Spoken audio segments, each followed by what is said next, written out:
Greetings Indie Warriors, welcome to I Dream of Indie. My name's Old Gamer Joe, and today we are reviewing the narrative adventure game No Longer Home on the Steam PC platform. This story follows two characters, Ao and Bo, who have some inner demons, you could say, to work through, and they're just heading towards the end of 4 years of college. They've lived in a flat with friends for a long time together, and they are apparently in some sort of relationship and just really struggling to come to terms with being adults and having the chains cut free of schooling. This narrative does have some heavier tones to it, but nothing overly alarming, and in a lot of ways it's actually relatable. I think a lot of folks out there are going to be able to see where these characters are coming from and what they're struggling with, and I feel like a lot of us have felt directionless at times in life, not knowing what way to turn, which way to go, how our relationships would be affected by life moving forward,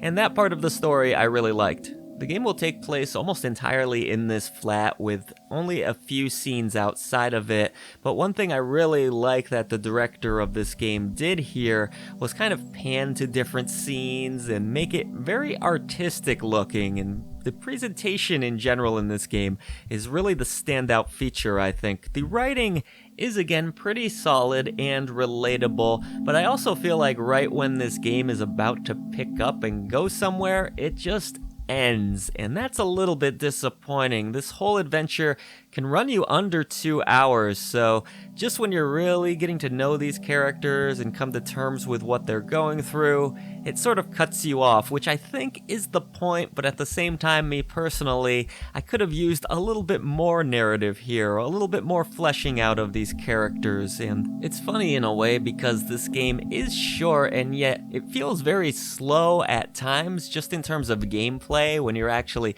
interacting with a few different objects in different rooms, you actually can spin the room about, which I thought was a cool effect in order to find different interactable points, but it does feel slow actually clicking, or if you're using a controller pushing the button on these points, sometimes my character wouldn't react at all, so you would have to push the button again, and it's just not mechanically as sound as you would hope.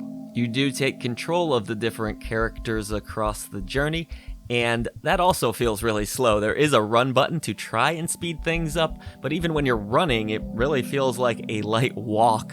You're not going to have any puzzles in this game. There's not going to be any challenge whatsoever other than just walking through this flat and finding the new points to interact with in order to progress the story. And you do make a few choices. One thing that I felt was really cool in this game was that at times during the narrative sections, you can actually choose which character is going to respond. So I thought that was a nice artistic touch. Overall though, I just think this one is solid. I don't think it's exceptional. I think it has its heart in the right place. I think there's some great art direction here. The visuals are nice. The low poly look really does work well. It has some good themes throughout it. The sound design here is actually quite phenomenal as well. It's abstract sounds, not really a lot of fully fleshed out compositions here, but it works well. There is no voice acting in the game whatsoever. I think that goes along well with what they're going for here. So yeah, a little bit short, maybe not as fully fleshed out of a story as I would have liked, but still some memorable moments in this one. It's worth a look. Short runtime, yes, but at least you do have the option of going back through and trying to clean up the few achievements that you might have left behind. I think I missed 2 on my first playthrough, so not even a ton of incentive there, but overall, a solid narrative that just doesn't quite reach its full potential, but still has enough memorable moments to make it worth checking out.